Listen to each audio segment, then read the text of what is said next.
أعمالنا من يهده الله فلا مضل له ومن يضلل فلا هادي له أشهد أن لا إله إلا الله وحده لا شريك له وأشهد أن محمدا عبده ورسوله أرسله بالهدى ودين الحق ليظهره على الدين كله ولو كره المشركون اللهم صل على محمد وعلى آل محمد كما صليت على إبراهيم وعلى آل إبراهيم إنك حميد مجيد اللهم بارك على محمد وعلى آل محمد كما باركت على إبراهيم وعلى آل إبراهيم إنك حميد مجيد أما بعد فإن خير الكلام كلام الله وخير السنن سنن محمد صلى الله عليه وسلم وشر الأمور محدثاتها وكل محدثة بدعة وكل بدعة ضلالة يا أيها الذين آمنوا اتقوا الله حق تقاته ولا تموتن إلا وأنتم مسلمون أعوذ بالله من الشيطان الرجيم إن أول بيت وضع للناس للذي ببكة مباركا وهدى للعالمين فيه آيات بينات مقام إبراهيم ومن دخله كان آمنا ولله على الناس حج البيت من استطاع إليه سبيلا ومن كفر فإن الله غني عن العالمين. ബഹുമാനിയായ സത്യവിശ്വാസികളെ അല്ലാഹു സുബ്ഹാനഹു വ തആലയുടെ ഒട്ടനവധി അനുഗ്രഹങ്ങൾ അനുഭവിച്ചും ആസ്വദിച്ചും ജീവിക്കുമ്പോൾ ആ അള്ളാഹുവിനെ അറിഞ്ഞും ആരാധിച്ചും അള്ളാഹു ഇഷ്ടം സമ്പാദിച്ചും സ്വർഗത്തിന് അവകാശികളായി ജീവിക്കണമെന്ന് ആദ്യമായി എന്നോട് നിങ്ങളോടും ഓർമ്മപ്പെടുത്തുകയാണ്, വസിയത്ത് ചെയ്യുകയാണ്. അല്ലാഹു സുബ്ഹാനഹു വ തആല അള്ളാഹു ഇഷ്ടപ്പെട്ട രീതിയിൽ ജീവിക്കുവാനും അവന് സ്വർഗ്ഗം കരസ്ഥമാക്കുന്നവരുടെയും കൂട്ടത്തിൽ നമ്മളെല്ലാവരെയും ഉൾപ്പെടുത്തി അനുഗ്രഹിക്കുമാറാകട്ടെ. ദുൽഹജ്ജ് മാസത്തിലാണ് നമ്മൾ ജീവിച്ചുകൊണ്ടിരിക്കുന്നത്. അൽഹംദുലില്ലാഹ്, ഇന്ന് വെള്ളിയാഴ്ച ദിവസമാണ്.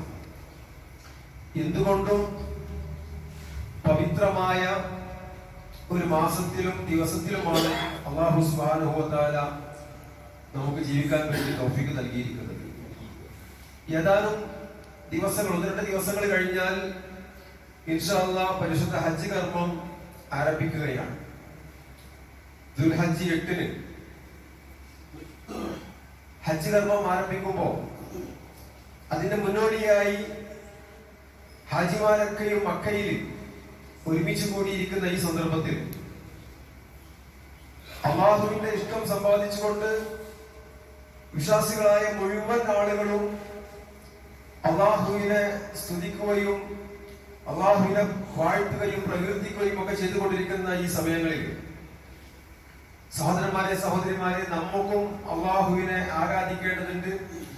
അല്ലാഹുവിന്റെ ഇഷ്ടം സമ്പാദിക്കാൻ വേണ്ടി കഠിനാധ്വാനം ചെയ്യേണ്ടതുണ്ട്. കാരണം തുല്യതയില്ലാത്ത ദിവസങ്ങളാണ്.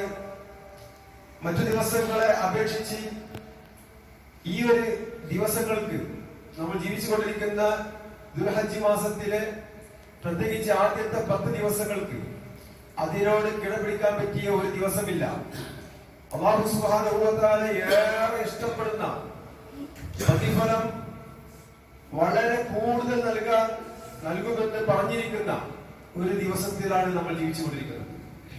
പരിശുദ്ധ റമദാനിലെ അവസാനത്തെ 10 അതീവ പ്രാധാന്യമുള്ള 10ആണ്. നമുക്ക് എല്ലാവർക്കും അറിയാം. അതുകൊണ്ട് തന്നെ ഇഅ്തികാഫ് മുതൽക്ക് ആരാധനകൾ കൊണ്ട് നമ്മൾ ധന്യമാക്കാറുണ്ട്. അതുപോലെ തന്നെ ഈ ദുൽഹജ്ജ് മാസത്തിലെ ആദ്യത്തെ 10 ദിവസങ്ങളിൽ അതിനോട് തുല്യതയുള്ള മറ്റു ദിവസങ്ങളില്ല. അത്രത്തോളം പ്രാധാന്യമുള്ള, അമലുകൾക്ക് പ്രതിഫലമുള്ള, അല്ലാഹു സുബ്ഹാനഹു വ തആല അവന്റെ അടിയാന്മാരെ ഏറെ ഇഷ്ടപ്പെടുന്ന ഈ ദിവസങ്ങളിലൂടെയാണ് നാം ജീവിച്ചുകൊണ്ടിരിക്കുന്നത്. നമുക്കും ധാരാളം സൽക്കർമ്മങ്ങൾ ചെയ്യാൻ സാധിക്കേണ്ടതുണ്ട്, അതിനുവേണ്ടി പരിശ്രമിക്കേണ്ടതുണ്ട്. വളരെ നേരത്തെ തന്നെ പള്ളിയിലൊക്കെ വന്നിരിക്കേണ്ട ആളുകളാണ് നമ്മൾ. റമദാൻ അവസാനത്തെ 10 കഴിഞ്ഞാൽ ആരാധനകൾ കൊണ്ട് നമ്മൾ ധന്യമാക്കാറുണ്ട്, പള്ളികളൊക്കെ നിറയാറുണ്ട്. പക്ഷേ ഈ ദുൽഹജ്ജ് മാസത്തിലെ ഈ 10 ദിവസങ്ങളുടെ പ്രാധാന്യം ആളുകൾ മനസ്സിലാക്കുന്നില്ല. മനസ്സിലാക്കിയ ആളുകൾ പോലും ആ ഒരു പ്രതിഫലം കിട്ടട്ടെ എന്ന ആഗ്രഹത്തോടു കൂടി സാധിക്കുന്ന സമയങ്ങളൊക്കെ പള്ളിയിലും വിവാദത്തിലുമായി കഴിഞ്ഞുകൂടുക എന്നുള്ളത് വളരെ കുറച്ച് ആളുകൾക്ക് മാത്രം സാധിക്കുന്ന ഒരു തൗഫീഖാണ്. സഹോദരന്മാർ, ഇനിയും സമയമുണ്ട്. വെള്ളിയാഴ്ച ദിവസമാണ്, അതീവ പ്രാധാന്യമുള്ള ദിവസമാണ്. ദുൽഹജ്ജ് മാസമാണ്, അതീവ പ്രാധാന്യമുള്ള മാസമാണ്. ഈ ഒരു മാസത്തിൽ നമുക്ക് അല്ലാഹു സുബ്ഹാനഹു വ തആല എല്ലാവിധ സന്തോഷങ്ങളും സൗകര്യങ്ങളും എല്ലാം നൽകിയിട്ട് പോലും ആ അല്ലാഹുവിനെ ഒന്ന് അറിഞ്ഞാരാധിച്ച് മനസ്സ് തുറന്ന് പ്രാർത്ഥിക്കുവാനും അല്ലാഹുവിലേക്ക് അടുക്കുവാനും തങ്ങളുടെ സ്വർഗം ഉറപ്പുവരുത്തുവാനും ഒക്കെയുള്ള മനസ്സ് നല്ല ഈമാനുള്ള ആളുകൾക്ക് ഉണ്ടാവുള്ളൂ. ഇന്ന് വെള്ളിയാഴ്ച ദിവസമാണ്. സൂറത്തുൽ കഹ്ഫ് പാരായണം ചെയ്യുന്ന ദിവസമാണ്. സൂറത്തുൽ കഹ്ഫ് പാരായണം ചെയ്താല് ഒരാഴ്ച കൊണ്ട് നിൽക്കുന്ന സന്തോഷം, സമാധാനം, ഒരു വെളിച്ചം നമുക്ക് ലഭിക്കുമെന്നതാണ് പ്രവാചകൻ സന്തോഷ വാർത്ത അറിയിച്ച ദിവസമാണ്. ഈ ദുൽഹജ്ജ് മാസത്തിലെ പോലും, ഈ വെള്ളിയാഴ്ച ദിവസത്തിലെ പോലും ഈ അൽ കഹ്ഫ് പാരായണം ചെയ്യാൻ പോലും നമുക്ക് സാധിച്ചിട്ടില്ല എങ്കിൽ, അല്ലെങ്കിൽ ഒന്ന് നേരത്തെ പള്ളിയിലേക്ക് കടന്നു വരാൻ നമുക്ക് സാധിക്കുന്നില്ല എങ്കിൽ, അല്ലെങ്കിൽ നാം ചെയ്തിരിക്കുന്ന തെറ്റുകുറ്റങ്ങൾ അല്ലാഹുവോട് ഏറ്റു പറയാൻ നമുക്ക് മനസ്സ് വരുന്നില്ല എങ്കിൽ, ഞാനും നിങ്ങളുമൊക്കെ നമ്മുടെ ഈമാനിനെ പരിശോധിക്കേണ്ടതുണ്ട്. നമ്മുടെ ഈമാനിനെ നമ്മൾ ബലപ്പെടുത്തേണ്ടതുണ്ട്. ആളുകള് ദുനിയാവിന്റെ ജീവിതത്തിൽ മതിമറന്നു പോയി പരലോകത്തെ മറന്നു പോവുക. ഭൗതികമായ ജീവിതത്തിലെ സുഖ സൗകര്യങ്ങളിൽ നമ്മുടെ ജീവിത ലക്ഷ്യം പോലും മറന്നു പോകുന്ന ഒരു കാഴ്ചയാണ് നമ്മൾ കണ്ടുകൊണ്ടിരിക്കുന്നത്. പക്ഷെ നമ്മൾ മനസ്സിലാക്കേണ്ട ഒരു വസ്തുതയുണ്ട്. ആകാശലോകത്ത്, ഭൂമി ലോകത്തും അല്ലാഹുവിന്റെ മലായിക്കത്തുകളും ഒരുപാട് മനുഷ്യന്മാരും സദാ അല്ലാഹുവിനെ ആരാധിച്ചുകൊണ്ടിരിക്കുകയാണ്, വിവാദത്തിലാണ്. മക്ക നഗരവും പരിസരവും ഒക്കെ നിറഞ്ഞു കവിഞ്ഞിരിക്കുക. ഒരു സൂചി കുത്താൻ പോലും ഇടമില്ലാത്ത വിധം മതാഫുകൾ നിറഞ്ഞു നിൽക്കുകയാണ്. ആഗോള മുസ്ലിം സംഗമത്തിന് പരിശുദ്ധ കാബാലയം സാക്ഷ്യം വഹിച്ചുകൊണ്ടിരിക്കുന്ന സമയമാണ്. ഈ ദുൽഹജ്ജ് മാസത്തിലെ 8ാമത്തെ ദിവസം മിനായിലേക്കുള്ള പ്രയാണത്തോടു കൂടി ഹജ്ജ് കർമ്മം ആരംഭിക്കുകയാണ്. അതൊരു വലിയ ഇബാദത്താണ്. ലക്ഷക്കണക്കിന് ഹാജിമാർ മക്കയിൽ സമ്മേളിച്ചിരിക്കുകയാണ്. അവർ രാവും പകലുമില്ലാതെ ഇബാദത്തുകളിലാണ്. തസ്ബീഹുകൾ നടത്തിയും തഹ്മീദുകളും തക്ബീറുകളും തഹ്ലീലുകളും ഒക്കെ നടത്തി വിശുദ്ധ ഖുർആൻ പാരായണം ചെയ്ത് 5 നേരവും ജമാഅത്ത് നമസ്കാരത്തിൽ കൃത്യമായി പങ്കെടുത്ത് അതിനുശേഷമുള്ള ദിക്റുകളും ദുആകളും നടത്തി അവരുടെ ജീവിതത്തിൽ വന്നുപോയിരിക്കുന്ന എല്ലാ തെറ്റുകുറ്റങ്ങളും അല്ലാഹുവോട് ഏറ്റുപറഞ്ഞ് തൗബ ചെയ്ത് കൊണ്ടിരിക്കുന്ന സമയമാണ്. സുബ്ഹാനല്ലാഹ്, ലക്ഷക്കണക്കിന് ആളുകളുടെ തൗബ സ്വീകരിക്കുന്ന ഈ ഒരു മാസം സഹോദരന്മാരെ സഹോദരിമാരെ നമ്മൾ അവഗണിച്ചുകൂടാ. നമ്മുടെ പാപങ്ങൾ, ഹജ്ജിന് അവസരം കിട്ടാത്ത നമ്മൾ നമ്മുടെ നാട്ടിൽ നിന്ന്, വീട്ടിൽ നിന്ന്, നമ്മുടെ കുടുംബത്തിൽ നിന്ന്, മഹലിൽ നിന്നൊക്കെ അല്ലാഹുവിനുള്ള ഇബാദത്തിലേക്ക് നമ്മൾ താല്പര്യം കാണിക്കേണ്ടതുണ്ട്. ജമാഅത്ത് നമസ്കാരങ്ങളിൽ പങ്കെടുത്തു, അതുപോലെ ഖുർആൻ പാരായണം ചെയ്തു, ദിക്റുകളും ദുആകളും നടത്തിയും ഒക്കെ അല്ലാഹുവിലേക്ക് നമ്മൾ അടുക്കേണ്ടതുണ്ട്. നമുക്കറിയാമല്ലോ, ഹജ്ജ് എന്ന് പറഞ്ഞാൽ ഒരേ വസ്ത്രം ധരിച്ച് ഒരേ മനസ്സോടുകൂടി ഒരേ പദങ്ങൾ ഏറ്റു ചൊല്ലിക്കൊണ്ട് ഒരേ ലക്ഷ്യത്തിന് വേണ്ടി നീങ്ങുന്ന ആളുകളാണ്. അവരുടെ ലക്ഷ്യം പാപമോചനമാണ്. അവരുടെ ലക്ഷ്യം പരലോകത്തെ സ്വർഗമാണ്. അതുകൊണ്ട് തന്നെ സ്നേഹത്തിന്റെയും സാഹോദര്യത്തിന്റെയും സമത്വത്തിന്റെയും ഒക്കെ ഒരു പ്രകടമായ ഉദാഹരണമാണ് പരിശുദ്ധ ഹജ്ജ് കർമ്മം. സമ്പന്നരായ ആളുകളുണ്ട്, അതുപോലെ ദരിദ്രരായ ആളുകളുണ്ട്, പണക്കാരുണ്ട്, പണിക്കാരുണ്ട്, രാജാവുണ്ട്, പ്രജയുണ്ട്, മുതലാളിയുണ്ട്, തൊഴിലാളിയുണ്ട്. എല്ലാവരും ഒരേ വസ്ത്രം ധരിച്ചുകൊണ്ട് ഒരേ ദിശയിലേക്ക് ഒരേ തൽബിയത്ത് ഏറ്റുചൊല്ലിക്കൊണ്ട് അവര് നീങ്ങിക്കൊണ്ടിരിക്കുകയാണ്. ദേശഭാഷ വർഗ വർണ്ണ വ്യത്യാസമില്ലാതെ മുഴുവൻ ആളുകളും ഈ ഒരു കർമ്മത്തിന് സാക്ഷികളാവുകയാണ്. ഷഹാദത്ത് കലിമ ചൊല്ലി ഇസ്ലാമിലേക്ക് വന്നാൽ പിന്നെ അവർക്കിടയിൽ ഒരു വിവേചനമില്ല. ഒരു 100 കൊല്ലം മുന്നേ ഇസ്ലാമിലേക്ക് പ്രവേശിച്ച ഒരു മുസ്ലിമാണെങ്കിലും ഇന്നലെ ഇസ്ലാമിലേക്ക് കടന്നു വന്ന ഒരു പുതു മുസ്ലിമാണെങ്കിലും അള്ളാഹുവിന്റെ അടുക്കൽ അവരെല്ലാവരും ഒരുപോലെയാണ്. നമസ്കാരത്തിന് സഫ് കെട്ടുമ്പോ 100 കൊല്ലം മുന്നേ ഇസ്ലാമിലേക്ക് പ്രവേശിച്ച മുസ്ലിം ആദ്യത്തെ സഫില്, ഇന്നലെ മുസ്ലിമായവൻ അവസാനത്തെ സഫിൽ അങ്ങനെ ഒരു നിബന്ധനയില്ല. ആരാണോ അള്ളാഹുവിനെ സൂക്ഷിച്ചുകൊണ്ട് ഭയപ്പെട്ടുകൊണ്ട് അള്ളാഹുവിനോടുള്ള ഇബാദത്തിൽ ആത്മാർത്ഥത കാണിക്കുന്നതെങ്കിൽ അവനാണ് ഒന്നാം സ്ഥാനം, അവനാണ് ഒന്നാമത്തെ സഫ്. നോക്കൂ നിങ്ങൾ, നമസ്കാരത്തിൽ നമ്മൾ സഫ് നിൽക്കുമ്പോ നമ്മുടെ മുതലാളിയും തൊഴിലാളിയും നമ്മുടെ പണക്കാരും പണിക്കാരും എല്ലാം ഒരേ സഫിലാണ്. ആദ്യം ആരാണ് വരുന്നത്? അവർക്കാണ് ഒന്നാമത്തെ സഫ്. ഹജ്ജ് കർമ്മത്തിൽ എല്ലാവരും ഒരേ വസ്ത്രമാണ്. അവിടെ മുതലാളിക്ക് പ്രത്യേക വസ്ത്രം, രാജാവിന് പ്രത്യേക വസ്ത്രം അതില്ല.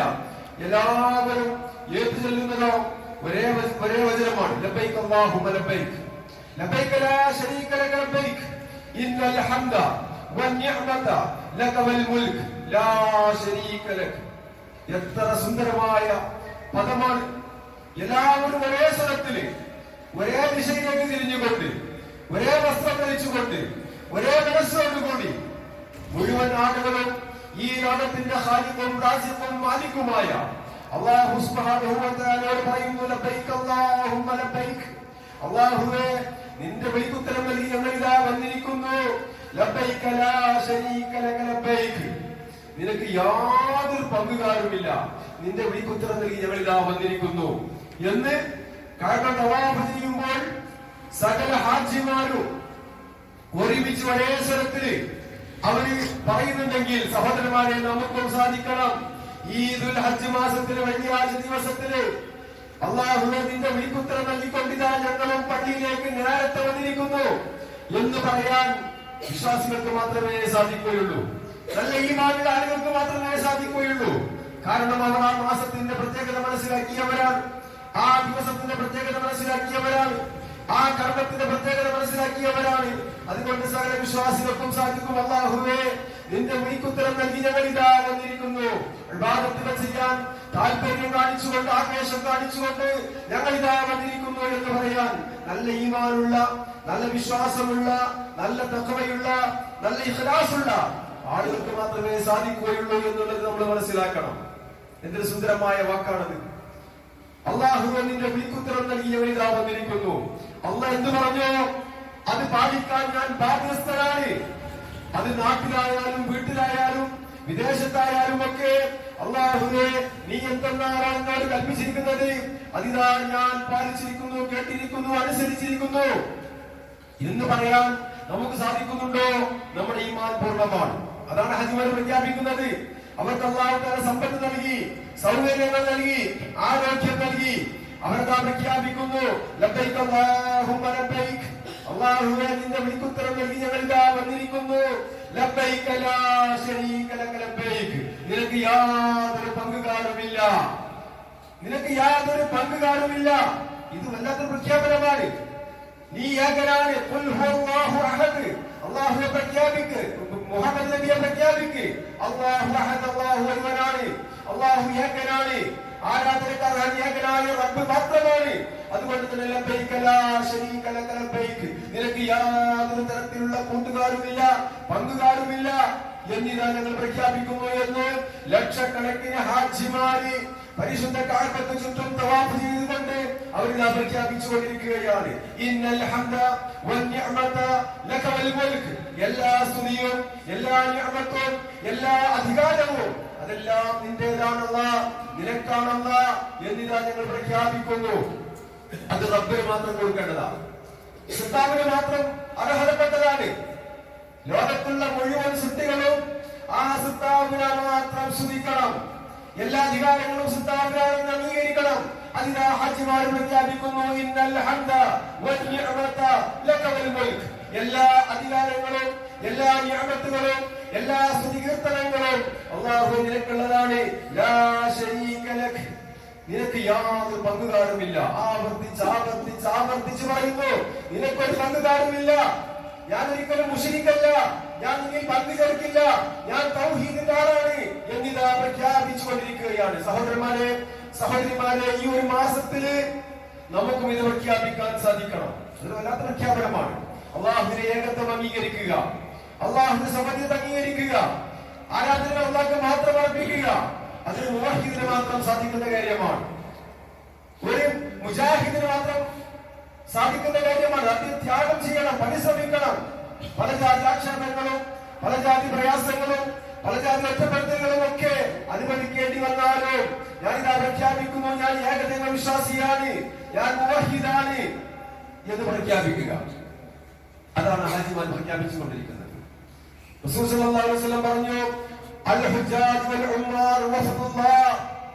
ഈ സന്ദേശങ്ങൾ പ്രഖ്യാപിക്കാൻ വേണ്ടി ഇങ്ങോട്ട് വന്നിരിക്കുന്ന സകല ഹാജിമാരും, അതുപോലെ തന്നെ ഉംറ കർമ്മം നിർവഹിക്കാൻ വന്നിരിക്കുന്ന സകല ഉംറ ആഗ്രഹിച്ചിരിക്കുന്ന ആളുകളും വഫദുല്ലാഹ്, അല്ലാഹുവിന്റെ വിരുന്നുകാരാണ്, അല്ലാഹുവിന്റെ അതിഥികളാണ്. ഹജ്ജ് കർമ്മം നിർവഹിക്കാൻ വേണ്ടി, ഉംറ നിർവഹിക്കാൻ വേണ്ടി പരിശുദ്ധ കഅബയെ ലക്ഷ്യമാക്കി പോകുന്ന മുഴുവൻ ആളുകളും വഫദുല്ലാഹ്, അല്ലാഹുവിന്റെ അതിഥികളാണ്, വിരുന്നുകാരാണ്. അവരെന്തൊക്കെ അല്ലാഹുവോട് ചോദിച്ചോ അല്ലാഹു അതിന് ഉത്തരം നൽകുക തന്നെ ചെയ്യും. അവർ അല്ലാഹുവിനോട് ഇസ്തിഗ്ഫാർ ചോദിച്ചാൽ, പാപമോചനം ചോദിച്ചാൽ ഞാൻ അവർക്ക് പുറത്തു കൊടുക്കുക തന്നെ ചെയ്യുമെന്ന് നബി സല്ലല്ലാഹു അലൈഹി വസല്ലം പ്രഖ്യാപിക്കുകയാണ്. അല്ലാഹു പറഞ്ഞതായി പ്രവാചകൻ സന്തോഷ വാർത്ത അറിയിക്കുകയാണ്. അൽ ഉംറത്തു ലൽ ഉംറ കഫാറത്തു ലിമാ ബൈനഹുമാ. ഒരു ഉംറ അടുത്ത ഉംറ വരേക്കുമുള്ള സകല പാപങ്ങളും പൊറുക്കപ്പെടുമെന്ന് റസൂലുള്ളാഹി സ്വല്ലല്ലാഹു അലൈഹി വസല്ലം. വൽ ഹജ്ജുൽ മബ്റൂർ ലൈസ ലഹു ജസാഉൻ ഇല്ലൽ ജന്ന. മബ്റൂറായ ഒരു ഹജ്ജ്, അല്ലാഹു സ്വീകരിക്കപ്പെടുന്ന രീതിയിലുള്ള കുറ്റപ്പെട്ട ഒരു ഹജ്ജ്, മഖബൂൽ മബ്റൂറുമായ ഒരു ഹജ്ജ് ആരെങ്കിലും നിർവഹിച്ചാൽ ലൈസ ലഹു ജസാഉൻ ഇല്ലൽ ജന്ന, അവർക്ക് സ്വർഗ്ഗമല്ലാതെ പ്രതിഫലമില്ല. സുബ്ഹാനല്ലാഹ്. ഒരു ഹജ്ജ് കർമ്മം ഖുർആനും സുന്നത്തും പറഞ്ഞ രൂപത്തിൽ നിർവഹിക്കാൻ ആർക്ക് സാധിച്ചോ അവർക്കുള്ള പ്രതിഫലം സ്വർഗ്ഗമാണ് എന്ന് സന്തോഷ വാർത്ത അറിയിക്കുന്ന പ്രവാചക വചനങ്ങൾ. ഈ വചനങ്ങളിൽ ആകൃഷ്ടരായിക്കൊണ്ട് ലക്ഷക്കണക്കിന് സഹോദരീ സഹോദരന്മാർ, വിശ്വാസികൾ ഹറമിലേക്ക് പുറപ്പെടുകയാണ്. ഹജ്ജ് കർമ്മം നിർവഹിക്കാൻ വേണ്ടി തയ്യാറായി നിൽക്കുകയാണ്. റസൂൽ പറയുന്നു, മൻ ഹജ്ജലില്ല, ആരെങ്കിലും അല്ലാഹുവിന് വേണ്ടി ഹജ്ജ് കർമ്മം നിർവഹിച്ചു, ഫലം യർഫസ് വലം യഫ്സുഖ്, അവൻ ഒരു കുറ്റമറ്റ രീതിയിൽ, ഒരു ന്യൂനതകളുമില്ലാതെ, തെറ്റുകുറ്റങ്ങളില്ലാതെ, കൃത്യമായി വൃത്തിയോടുകൂടി ഖുർആനും സുന്നത്തും നിർദ്ദേശിക്കുന്ന പ്രവാചകന്റെ മാതൃക സ്വീകരിച്ചുകൊണ്ട് ഒരു ഹജ്ജ് കർമ്മം നിർവഹിച്ചാൽ ഒരു ഉമ്മ പ്രസവിച്ച നവജാത ശിശുവിനെ പോലെയാണ് അവൻ നാട്ടിലേക്ക് മടങ്ങുന്നത്. സുബ്ഹാനല്ലാഹ്. പാപരഹിതനായിക്കൊണ്ട് അവന്റെ ജീവിതത്തിൽ അവൻ എത്ര തെറ്റുകൾ ചെയ്താലും, എത്ര കുന്നോളം വലിയ തെറ്റുകൾ ചെയ്താലും അല്ലാഹു സ്വീകരിക്കപ്പെടുന്ന ഹജ്ജ് കർമ്മമാണോ അവൻ ഉമ്മ പ്രസവിച്ച കുട്ടിയെ പോലെയാണെന്ന് റസൂലുള്ളാഹി സ്വല്ലല്ലാഹു അലൈഹി വസല്ലം. അന്നൽ ഹജ്ജ യഹ്ദിമു മാ കാന ഖബ്ലഹു. ആ ഹജ്ജിന്റെ മുമ്പ് അവനുള്ള സകല തെറ്റുകളും ആ ഹജ്ജ് മായ്ക്കപ്പെടുന്നതാണ് എന്ന് പറയുമ്പോൾ, അങ്ങനെയുള്ള ഒരു ഹജ്ജ് കർമ്മം സഹോദരന്മാരെ, സഹോദരിമാരെ, ലക്ഷക്കണക്കിന് ഹാജിമാർ നിർവഹിക്കാൻ പോവുകയാണ്. ഈ വർഷം ഹജ്ജ് കർമ്മം നിർവഹിക്കുന്ന മുഴുവൻ ഹാജിമാർക്കും അവരുടെ ഹജ്ജ് കർമ്മം അല്ലാഹു എളുപ്പമാക്കി കൊടുക്കുമാറാവട്ടെ. മഖബൂലും മബ്റൂറുമായ ഹജ്ജ് കർമ്മം നിർവഹിക്കാൻ അവർക്ക് സാധിക്കുമാറാകട്ടെ. അതേപോലെ ആരോഗ്യത്തോടെ സന്തോഷത്തോടെ അവരുടെ നാട്ടിലേക്ക് മടങ്ങാനും അല്ലാഹു തൗഫീഖ് നൽകി അനുഗ്രഹിക്കുമാറാവട്ടെ. നമുക്കും സാധിക്കേണ്ടതുണ്ട്. ഈ ഒരു ഹജ്ജ് കർമ്മം ഇസ്ലാമിൽ അഞ്ചാമത്തെ പഞ്ചസ്തംഭങ്ങളിൽപ്പെട്ട അഞ്ചാമത്തെ കാര്യമാണ്. ഷഹാദത്ത് കലിമ പോലെ, നമസ്കാരം പോലെ, നോമ്പ് പോലെ, സക്കാത്ത് പോലെ നിർബന്ധമായ ഒരു ബാധ്യതയാണ് ഹജ്ജ് കർമ്മം. സാമ്പത്തികമായി ശേഷിയുള്ളവർ, ശാരീരികമായി ആരോഗ്യമുള്ളവർ, അതേപോലെ തന്നെ നിയമങ്ങൾ അനുവദിക്കുന്ന മുഴുവൻ ആളുകൾക്കും ഹജ്ജ് കർമ്മം നിർബന്ധമാണ്. ബാധ്യതയുള്ള ആളുകളൊക്കെ എത്രയും വേഗം അത് നിർവഹിക്കാൻ വേണ്ടി പരിശ്രമിക്കണം. ഹജ്ജ് കൊതിച്ചവർക്കുള്ളതല്ല, അത് വിധിച്ചവർക്കുള്ളതാന്ന് പറയും. നമ്മൾ പരിശ്രമിക്കണം. അള്ളാഹുവിനെ വിധിയെത്തി കഴിഞ്ഞാൽ അത് നിർവഹിക്കാൻ നമുക്ക് സാധിക്കും. ആ ഹജ്ജ് കർമ്മം ബാധ്യതയായിരിക്കെ ഒരാൾ മരണപ്പെട്ടാൽ അത് അള്ളാഹു കൊടുക്കാനുള്ള ബാധ്യതയാണ്. തീർച്ചയായും അള്ളാഹുവിന്റെ ചോദ്യങ്ങൾക്ക് കൃത്യമായ ഉത്തരം പറയേണ്ടി വരും. അതുകൊണ്ട് പുരുഷനാകട്ടെ സ്ത്രീയാകട്ടെ, അള്ളാഹു അനുഗ്രഹം നൽകിയിട്ടുണ്ടെങ്കിൽ, കഴിവും ശേഷിയും നൽകിയിട്ടുണ്ടെങ്കിൽ അവർക്കൊക്കെയും ഹജ്ജ് നിർബന്ധമാണ് എന്നുള്ള കാര്യം നമ്മൾ വിസ്മരിച്ചുകൂടാ. ഞാൻ നിങ്ങളെ ഓതിക്കേൽപ്പിച്ചായിട്ട് വിശുദ്ധ ഖുർആനിലെ സൂറത്ത് ആൽ ഇംറാനിലെ 96-ാമത്തെ വചനമാണ്. അല്ലാഹു സുബ്ഹാനഹു വ തആല പറയുന്നു, ഇന്ന അവ്വല ബൈതിൻ ഉദിയ ലിന്നാസി ലല്ലദീ ബിബക്കത മുബാറകൻ വഹുദൽ ലിൽ ആലമീൻ. ലോകത്തുള്ള മനുഷ്യർക്ക് വേണ്ടി, അല്ലാഹുവിനെ ആരാധിക്കാൻ വേണ്ടി ലോകത്ത് ആദ്യമായി നിർമ്മിക്കപ്പെട്ട ഭവനം അത് മക്കയിലുള്ള പരിശുദ്ധ കഅബാലയമാണ്. വഹുദൽ ലിൽ ആലമീൻ, ലോകത്തുള്ള മുഴുവൻ മനുഷ്യർക്കും അത് സന്മാർഗമാണ്, മാർഗദർശനമാണ്, വഴികാട്ടിയാണ്. മഖാം ഇബ്രാഹിം അടക്കമുള്ള ഒരുപാട് ദൃഷ്ടാന്തങ്ങൾ അവിടെയുണ്ട്. ആരെങ്കിലും അവിടേക്ക് പ്രവേശിച്ചാൽ അവൻ നിർഭയനാണ്, അവന് നിർഭയത്വത്തോടു കൂടി അല്ലാഹുവിനെ ആരാധിക്കാൻ സാധിക്കുന്ന ഒരു സ്ഥലമാണ്. അതുകൊണ്ട് സാധിക്കുന്ന മുഴുവൻ ആളുകളും അവർ ഹജ്ജ് കർമ്മം ചെയ്യൽ അവർക്ക് നിർബന്ധമാണ്. ആരെങ്കിലും അത് നിഷേധിച്ചാൽ, അതിനെ അവഗണിച്ചാൽ, തീർച്ചയായും ലോകരിൽ നിന്നൊക്കെ എത്രയോ ഐശ്വര്യവാനാണ് അല്ലാഹു എന്ന സന്ദേശം ശുദ്ധ ഖുർആനിലെ 3-ാമത്തെ അധ്യായം സൂറത്ത് ആൽ ഇംറാനിലെ 96-ാമത്തെ വചനത്തിൽ പറയുമ്പോൾ, സഹോദരന്മാരെ സഹോദരിമാരെ, ഹജ്ജ് കർമ്മം ബാധ്യതയുണ്ടോ? നമ്മൾ നിർവഹിക്കുക, നമുക്ക് നിർബന്ധമാണ് എന്നുള്ള കാര്യം നമ്മൾ മനസ്സിലാക്കുക. അതുകൊണ്ട് തന്നെ ഈ ദുൽഹജ്ജ് മാസം അതീവ പ്രാധാന്യമുള്ള ദിവസങ്ങളിലൂടെയാണ് നാം കടന്നുപോയിക്കൊണ്ടിരിക്കുന്നത്. അറഫ നോമ്പ്, ദുൽഹജ്ജ് 9 അറഫ നോമ്പ്, അത് വളരെ പ്രധാനപ്പെട്ട നോമ്പാണ്. റസൂൽ സല്ലല്ലാഹു അലൈഹി വസല്ലം പറഞ്ഞു, നാം ചെയ്തിരിക്കുന്ന 2 വർഷത്തെ പാപങ്ങൾ പൊറുക്കാൻ, സുബ്ഹാനല്ലാഹ്, 2 വർഷത്തെ പാപങ്ങൾ പൊറുക്കാൻ ഈ അറഫ നോമ്പ് ഉപകരിക്കുമെന്ന് നബി സല്ലല്ലാഹു അലൈഹി വസല്ലം സന്തോഷവാർത്ത അറിയിക്കുകയാണ്. സൗമിയു അറഫ, അറഫ ദിവസത്തെ നോമ്പ് യുകഫിറു സനതൈനി മാദിയതൻ വ മുസ്തഖബില, 2 വർഷത്തെ പാപങ്ങളാണ് പൊറുക്കുന്നത്. വരാനിരിക്കുകയാണ് ദുൽഹജ്ജ് 9-നാണ്. ആ അറഫ നോമ്പ് സാധിക്കുന്ന മുഴുവൻ ആളുകളും എടുക്കണമേ എന്ന ദീനിന്റെ പേരിൽ ഞാൻ ഓർമ്മപ്പെടുത്തുകയാണ്, ഉപദേശിക്കുകയാണ്. മാത്രമല്ല അറഫ ദിവസത്തെ നോമ്പ് പ്രത്യേകിച്ച് കൺഫ്യൂഷൻ ഉണ്ടാകും. അവിടുത്തെ അറഫക്കാണോ നോക്കേണ്ടത്, അതല്ല ഇവിടുത്തെ ദുൽഹജ്ജ് 9-നാണോ നോക്കേണ്ടത് എന്ന കൺഫ്യൂഷൻ ആളുകളിൽ ഉണ്ടാകും. സഹോദരന്മാരെ സഹോദരിമാരെ, നമ്മൾ മനസ്സിലാക്കുക, അല്ലാഹു സുബ്ഹാനഹു വ തആല ദീൻ വളരെ ലളിതമാണ്. യാർക്കും കൃത്യമായി മനസ്സിലാക്കുവാനും പ്രവർത്തിക്കുവാനും പറ്റിയ രീതിയിലുള്ള കാര്യങ്ങളാണ് അല്ലാഹു നമ്മോട് കൽപ്പിക്കുന്നത്. ഇന്നദ്ദീന യുസ്റുൻ ലാ ഉസ്റുൻ, ദീൻ എളുപ്പമാണ്, അതൊരിക്കലും പ്രയാസമല്ല. ഇപ്പൊ ആധുനിക ഈ സംവിധാനങ്ങളൊക്കെ വന്നതിന് ശേഷമാണ് അവിടുത്തെ അറഫയും എന്നാണെന്ന് ലോകത്തുള്ള മുഴുവൻ ആളുകൾക്കും അറിയാൻ സാധിക്കുന്നത്. അതിന്റെ മുമ്പും ആളുകൾ നോമ്പെടുത്തിട്ടുണ്ട്, ആ നോമ്പ് അവിടെ സ്വീകരിച്ചിട്ടുണ്ട്. അതുകൊണ്ട് അവിടുത്തെ അറഫയുമായി ബന്ധിപ്പിക്കുമ്പോഴാണ് നമ്മൾ ഈ കൺഫ്യൂഷൻ വരുന്നത്. യഥാർത്ഥത്തിൽ ദുൽഹജ്ജ് 9-നാണ് അറഫ. ദുൽഹജ്ജ് 9-ന് അറഫ നോമ്പെടുത്തു കഴിഞ്ഞാൽ ആ നോമ്പിന്റെ പിറ്റേ ദിവസം നമ്മൾ പെരുന്നാൾ ആഘോഷിക്കണം. അതാണ് പ്രവാചകന്റെ മാതൃക.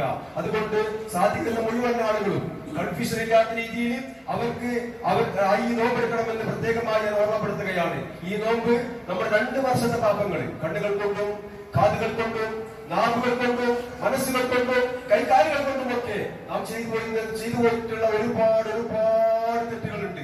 എല്ലാം ഡിലീറ്റ് ആക്കാൻ, എല്ലാം പൊറുക്കപ്പെടാൻ ഈ അറഫ ദിവസത്തെ ദുൽഹജ്ജ് 9-ന്റെ നോമ്പ് ഉപകരിക്കുമെന്ന് പറയുമ്പോ സഹോദരന്മാരെ, അത് ഒരാളും വിസ്മരിക്കരുത് എന്നുള്ളത് പ്രത്യേകമായി ഓർമ്മപ്പെടുത്തുകയാണ്. മാത്രമല്ല ഈ ദുൽഹജ്ജ് 9-ന് ഹാജിമാര് അറഫയിൽ വെച്ച് അള്ളാഹുവിനോട് കരഞ്ഞ് പ്രാർത്ഥിക്കുകയാണ്. അല്ലാഹു സുബ്ഹാനഹു വ തആല അവരുടെ ആരാധനയിൽ മുഴുകിയ ആളുകളെ പറ്റി അല്ലാഹു അഭിമാനം കൊള്ളുകയാണ്. ലക്ഷക്കണക്കിന് ആളുകൾ കണ്ണീരൊഴുക്കിക്കൊണ്ട് 2 കൈകളും ഉയർത്തിക്കൊണ്ട് അവർ ചെയ്തിരിക്കുന്ന തെറ്റുകൾ അല്ലാഹുവിനോട് ഏറ്റുപറഞ്ഞ് അതെല്ലാം അല്ലാഹു സുബ്ഹാനഹു വ തആല സ്വീകരിക്കുമ്പോൾ സഹോദരന്മാരെ, നാട്ടിൽ വെച്ച് നമ്മളും നമ്മുടെ തെറ്റുകൾ ഏറ്റുപറഞ്ഞുകൊണ്ട് നമ്മുടെ സ്വർഗം നമ്മൾ ഉറപ്പാക്കണമെന്നുള്ളത് പ്രത്യേകമായി നമ്മൾ മനസ്സിലാക്കുക. അറഫ ദിവസം എന്നുള്ളത് വളരെ പ്രധാനപ്പെട്ട ദിവസമാണ് ഹാജിമാർക്ക്. അൽ ഹജ്ജു അറഫ, അറഫ ഇല്ലാത്തവന് ഹജ്ജ് ഇല്ല എന്നാണ്. അതുകൊണ്ട് തന്നെ ആ അറഫയുടെ ദിവസത്തിൽ നമ്മൾ ധാരാളമായി ഇബാദത്തുകൾ ചെയ്യുക. തക്ബീറുകൾ, തഹ്ലീലുകൾ, തസ്ബീഹുകൾ, ഖുർആൻ പാരായണങ്ങൾ ഒക്കെ ചെയ്യുക. ഇനി ആ ഒരു ദുൽഹജ്ജ് 1 മുതൽ 9 വരെ നോമ്പെടുത്താൽ അത് തെറ്റാണെന്ന് പറയാൻ പറ്റൂല. അത് ഇമാം നബവിയും ഇമാം അഹ്മദ് ബിൻ ഹംബലും ഒക്കെ പറയുന്നത് സൽക്കർമ്മം എന്നുള്ള നിലയ്ക്ക് ഒരാൾക്ക് റവാത്തിബ് സുന്നത്തുകൾ, അതുപോലെ തന്നെ അതല്ലാത്ത സുന്നത്തുകൾ, അതുപോലെ തന്നെ തസ്ബീഹുകൾ, ഖുർആൻ പാരായണങ്ങൾ, അതുപോലെ സൽക്കർമ്മങ്ങൾ വർദ്ധിപ്പിക്കുന്നത് പോലെ അവർ നോമ്പെടുക്കുകയാണെങ്കിൽ അതിനെ തെറ്റാണെന്ന് പറയാൻ സാധ്യമല്ല. പക്ഷെ പ്രവാചകൻ സല്ലല്ലാഹു അലൈഹി വസല്ലം നോമ്പെടുക്കാൻ വേണ്ടി കൽപ്പിച്ചതായി നമുക്ക് കാണാൻ സാധ്യമല്ല. എന്നാൽ നല്ല ദിവസം എന്നുള്ള നിലയ്ക്ക്, നല്ല ഇബാദത്ത് എന്നുള്ള നിലയ്ക്ക് അത് ആ ദിവസത്തിൽ ആരെങ്കിലും നോമ്പെടുക്കുകയാണെങ്കിലോ അതിനെ എതിർക്കാനും നിർവാഹമില്ല. അതുകൊണ്ട് സാധിക്കുന്ന ആളുകൾ, അല്ലാഹുവിന്റെ ഇഷ്ടം സമ്പാദിക്കണമെന്ന് ആഗ്രഹിക്കുന്ന ആളുകൾ, സ്വർഗം ലഭിക്കണമെന്ന് ആഗ്രഹിക്കുന്ന ആളുകൾ, തങ്ങളുടെ തെറ്റുകൾ പൊറുക്കപ്പെടണമെന്ന് ആഗ്രഹിക്കുന്ന ആളുകൾക്ക് ഈ ദിവസങ്ങളൊക്കെ സുവർണ്ണ അവസരങ്ങളാണ്. ഇബാദത്തുകൾ ധാരാളമായി വർദ്ധിപ്പിച്ചുകൊണ്ട് അള്ളാഹുവിന്റെ ഇഷ്ടം സമ്പാദിക്കാൻ പറ്റിയ ദിവസങ്ങളാണെന്ന് മനസ്സിലാക്കുക. അല്ലാഹു സുബ്ഹാനഹു വ തആല നമുക്കൊക്കെ തൗഫീഖ് നൽകി അനുഗ്രഹിക്കുമാറാവട്ടെ.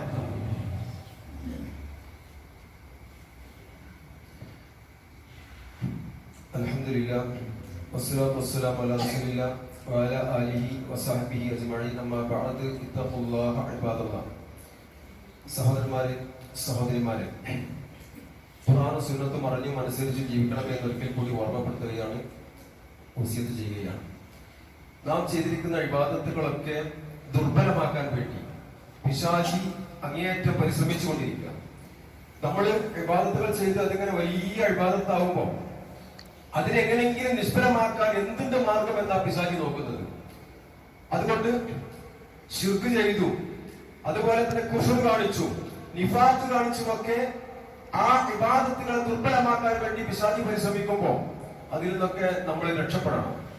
നമുക്കറിയാം, ഒരു വലിയ ബലൂണ്, ഊതി വീർപ്പിച്ച ബലൂണ്, അതിനെ കാറ്റൊഴിവാക്കണമെങ്കിൽ ചെറിയ സൂചി കൊണ്ടൊരു ചെറിയ ഒരു കുത്തിയാൽ മതി, ചെറിയൊരു ഹോൾ ഉണ്ടാക്കിയാൽ മതി. ആ കാറ്റ് മുഴുവൻ ആ ബലൂണ് ഊതി വീർപ്പിച്ച വലിയ ബലൂൺ ചെറുതാവും. ഇതുപോലെ നാം ചെയ്തിരിക്കുന്ന എല്ലാ ഇബാദത്തുകളും നഷ്ടപ്പെടുത്തണമെങ്കിൽ നമ്മുടെ ജീവിതത്തിൽ കുഫറോ ശിർക്കോ അതേപോലെ തന്നെ ഹസദോ കിബറോ ഒക്കെ വന്നു കഴിഞ്ഞാൽ അതെല്ലാം ദുർബലമായി പോകുമെന്നുള്ള സത്യം നമ്മൾ മനസ്സിലാക്കണം.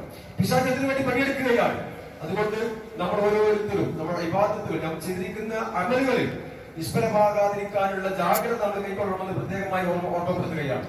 അതുപോലെ തന്നെ ഈ വരുന്ന പെരുന്നാൾ നമസ്കാരം ഇൻഷാ അല്ലാഹ് മഴയില്ലെങ്കിൽ നമുക്ക് ഈദ്ഗാഹിൽ വെച്ച് നമസ്കാരം നിർവഹിക്കും. മഴയാണെങ്കിൽ, കാലാവസ്ഥ പ്രതികൂലമാണെങ്കിൽ നമ്മൾ പള്ളിയിൽ വെച്ച് നമസ്കരിക്കും. നമസ്കാരത്തിന്റെ സമയം 7:30 7:30. സാധിക്കുന്ന മുഴുവൻ ആളുകളും നേരത്തെ തന്നെ പള്ളിയിലെത്തണം. 7:30 എന്ന് പറയുമ്പോൾ സമയം കണക്കാക്കി